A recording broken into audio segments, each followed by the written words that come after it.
চলন বিলের কৃতি সন্তান ও জনগণ।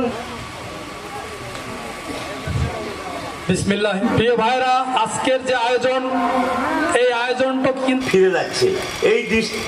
এটি আমাদের সকলকে লক্ষ্য করতে হবে। কথাটা বলেছে যে আগামী শনিবার থেকে তাপদাহ আরো বাড়বে, কারণ তাহলে আবার ল্যাম্পিং থেকে শুরু হবে স্টোভ। মানুষ এমনি এই অনুরোধ রেখে আপনাদের সকলের কল্যাণ মঙ্গল কামনা। ঠিকানাটা একটু আমাদেরকে দেবেন।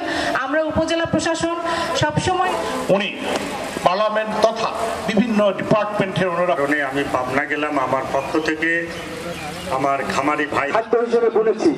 তো সেক্ষেত্রে আমি বলতে চাই আমাদের এই গরু পালন করা এবং এই গরু পালন করে এবং আমার মঞ্চের সামনে উপস্থিত আমার প্রার্থী খামারি সাইদুল ইসলাম ভাই পশ্চিমা করি খামারিগুলোকে সুন্দরভাবে যাতে তারা খামারগুলো